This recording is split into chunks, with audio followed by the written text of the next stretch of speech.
नमस्कार दोस्तों, स्वागत है आपका आपके अपने YouTube चैनल जीएस जीनियस में। जैसा कि आप स्क्रीन पर देख रहे हैं, सिविल सर्विसेज क्रॉनिकल मार्च 2025 का अंक है, जिसमें कि जनवरी 2025 का करंट अफेयर दिया गया है।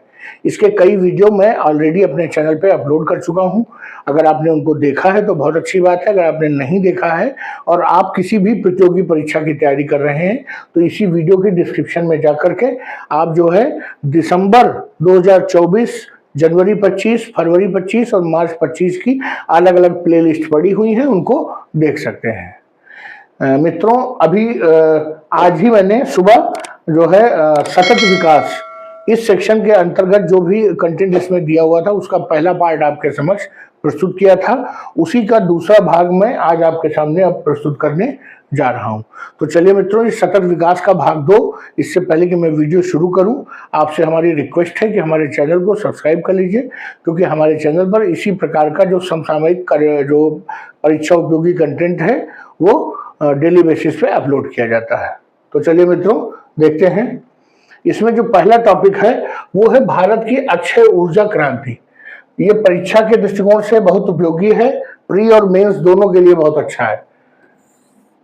20 जनवरी 2025 को भारत की कुल गैर जीवाश्म ईंधन आधारित ऊर्जा क्षमता 217.62 गीगावाट तक पहुंच गई। इस तरह के आंकड़े अगर आपको ध्यान में रहेंगे तो मीन्स के जब आप आंसर लिख रहे होंगे तो उसमें जो है ये बिल्कुल मसाले का काम करेंगे। 2024 में 24.54 गीगावाट सौर क्षमता और 3.42 गीगावाट पवन क्षमता जोड़ी गई, जो वर्ष 2023 की तुलना में सौर प्रतिष्ठानों में दुगने से अधिक और पवन प्रतिष्ठानों में 21% की वृद्धि को दर्शाता है। इसमें प्रधानमंत्री द्वारा घोषित पंचामृत लक्ष्यों के तहत अपने स्वच्छ ऊर्जा लक्ष्यों और व्यापक दृष्टिकोण के प्रति देश की प्रतिबद्धता को दर्शाता है। उल्लेखनीय है कि वर्ष 2030 तक 500 गीगावाट गैर जीवाश्म ईंधन आधारित हासिल करने का जो है भारत में लक्ष्य रखा हुआ है। अब ये कितना 217.62 गीगावाट जो है हमारा प्रोडक्शन है। मित्रों, सौर ऊर्जा और पवन ऊर्जा को हम जो है अलग अलग करके देख लेते हैं। दिसंबर 2024 तक जो सौर ऊर्जा है उसकी क्षमता 97.86 गीगावाट हो गई और भारत में अक्षय ऊर्जा वृद्धि में सौर ऊर्जा का योगदान सर्वाधिक रहा है, जो कुल स्थापित अक्षय ऊर्जा क्षमता का 47% है। पहले स्थान पे राजस्थान, गुजरात, तमिलनाडु ये पहले, दूसरे, तीसरे स्थान पर हैं भारत में सौर ऊर्जा उत्पादन के मामले में। तीनों मिलकर भारत का 71% जो सौर ऊर्जा है उत्पादन वो ये तीनों राज्य ही मिलकर करते हैं। 2024 में रूफटॉप सोलर सेक्टर में भी 4.59 गीगावाट की क्षमता स्थापित की गई, जो 2023 की तुलना में ये 53% अधिक है। अब पवन ऊर्जा की बात करें अर्थात विंड एनर्जी की, इसकी कुल स्थापित क्षमता 48.16 गीगावाट हो गई है। 2024 में गुजरात में 1250 मेगावाट, कर्नाटक में 1135 मेगावाट, तमिलनाडु में 980 मेगावाट जो है पवन ऊर्जा का उत्पादन करने वाले राज्य रहे हैं। इन राज्यों में पवन ऊर्जा क्षमता में 98% की वृद्धि देखी गई है। ये तीनों राज्य जो है हमारे वो तटीय राज्य हैं जहां पर हवा जो है बहुत तेज चलती है। इसके कारण यहाँ पर ये जो पवन ऊर्जा है वो अच्छे से जो है इसका निर्माण संभव है। आगे देखते हैं, अक्षय ऊर्जा को बढ़ावा देने के लिए भारत सरकार की कुछ योजनाएं चल रही हैं, उनको देखते हैं। तो राष्ट्रीय हरित हाइड्रोजन मिशन 2023, पीएम कुसुम योजना, अटल ज्योति योजना, राष्ट्रीय सौर मिशन, सूर्य मित्र कौशल विकास कार्यक्रम, इसमें जो है लोगों को ट्रेनिंग दी जाती है पैनल और वो सब स्थापित करने के लिए। प्रधानमंत्री सूर्योदय योजना, सौर पीवी विनिर्माण के लिए पीएलआई योजना, पीएम सूर्य घर मुफ्त बिजली योजना, one sun one world one grid योजना, सोलर पार्क स्कीम, ये सभी सरकार ने योजनाएं चला रखी हैं जो अक्षय ऊर्जा को बढ़ावा देती हैं। इसके अलावा कुछ नीतिगत पहले भी हैं, उनको भी देखिए। नवीकरणीय ऊर्जा के लिए स्वचालित मार्ग से 100% तक एफडीआई की अनुमति है। नवीकरणीय खरीद दायित्व जो है, हरित ऊर्जा गलियारों का निर्माण, अंतरराष्ट्रीय सौर गठबंधन, राजस्थान, गुजरात और मध्य प्रदेश में नवीकरणीय ऊर्जा के दृष्टि से संबद्ध राज्यों में ग्रिड अवसंरचना का विकास। तो लगातार भारत जो है अक्षय ऊर्जा, नवीन एवं नवीकरणीय ऊर्जा के दिशा में बहुत अच्छे प्रयास लगातार कर रहा है। मित्रों इसी में अगला टॉपिक है डिजिटल वृक्ष आधार पहल। अभी तक मनुष्यों का आधार बन रहा था, अब देखिए वृक्षों का भी आधार बनने लगा है। हाल ही में जम्मू कश्मीर वन अनुसंधान संस्थान ने क्यूआर कोड और जियो टैगिंग तकनीक के साथ एक डिजिटल डाटाबेस बनाकर चिनार की पेड़ों की सुरक्षा के लिए डिजिटल वृक्ष आधार पहल की शुरू की है। जम्मू कश्मीर के सांस्कृतिक और पारिस्थितिक प्रतीक चिनार के वृक्ष तेजी से बढ़ रहे शहरीकरण, बुनियादी ढांचा परियोजनाओं के कारण उनके उसमें कमी आ रही है विस्तार में, और इसमें भौगोलिक सूचना प्रणाली का उपयोग करके चिनार के पेड़ों का विस्तृत रिकॉर्ड तैयार किया जाएगा।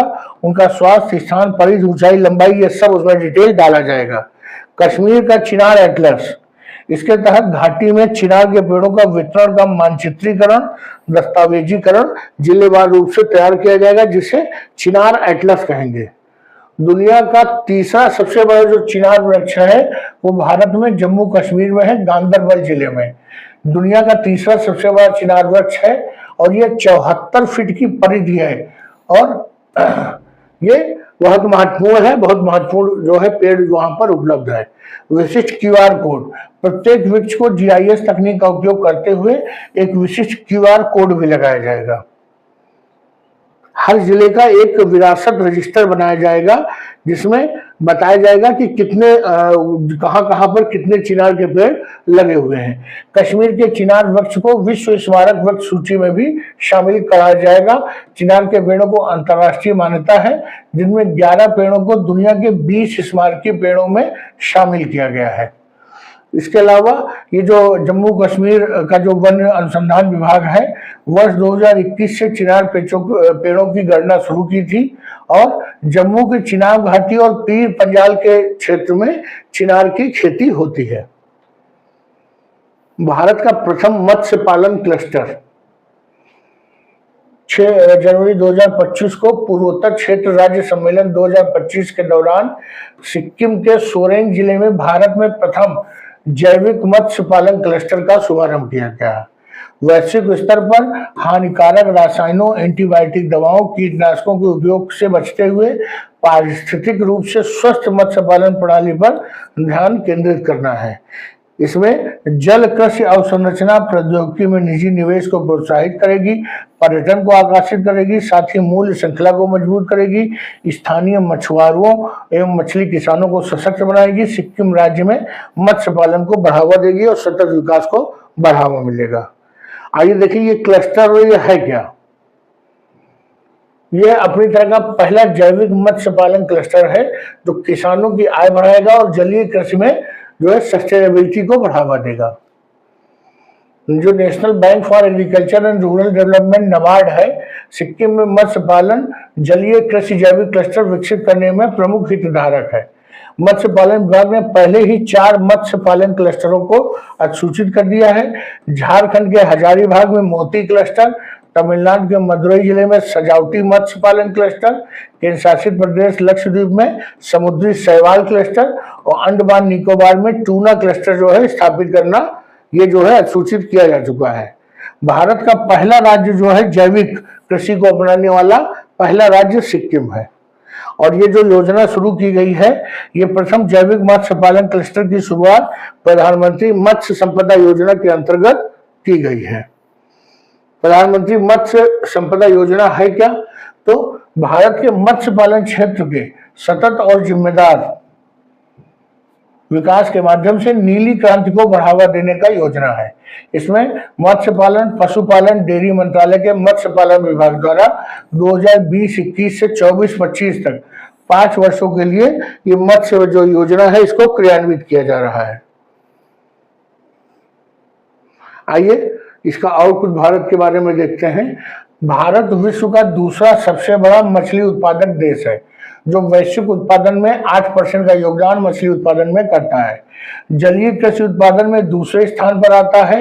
झींगा उत्पादन और निर्यात में अग्रणी है। कैप्चर फिशरीज में तीसरा सबसे बड़ा उत्पादक है।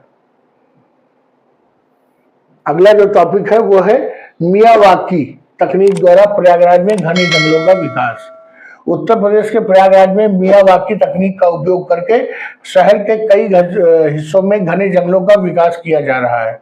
ये जानकारी जो है नगर निगम आयुक्त ने जो है हाल ही में दी। उनके अनुसार पिछले 2 वर्षों में शहर में 10 से अधिक स्थानों पर 55,800 वर्ग मीटर क्षेत्र में वृक्षारोपण किया गया है। इसमें 63 प्रजातियों के लगभग 1.2 लाख पेड़ों के साथ सबसे बड़ा जो वृक्षारोपण है वो नैनी औद्योगिक क्षेत्र में किया गया है।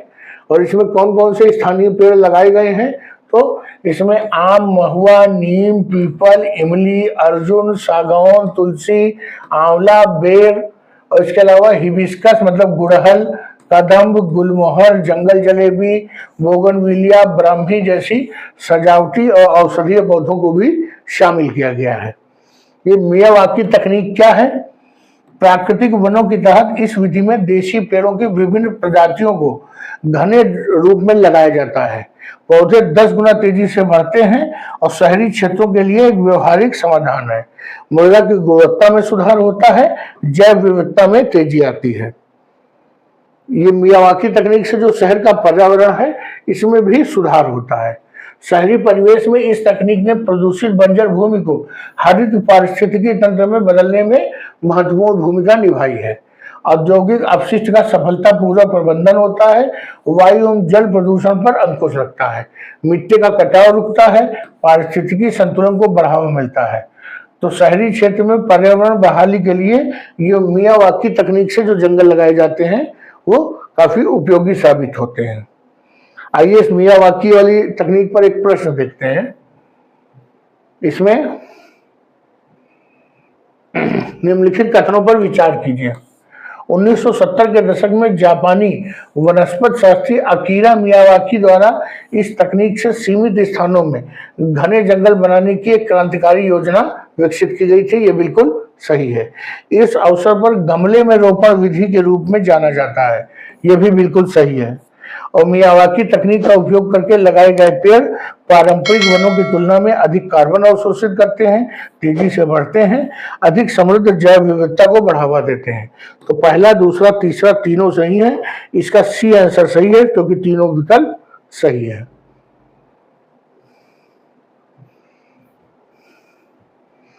तो चलिए मित्रों, ये जो सतत विकास वाला जो दूसरा भाग था वो यहीं समाप्त होता है। वीडियो को यहीं समाप्त करते हैं। अगर आपको हमारा ये जो वीडियो हो ये परीक्षा उपयोगी लगा हो तो वीडियो को लाइक करिए, चैनल को सब्सक्राइब करिए। धन्यवाद।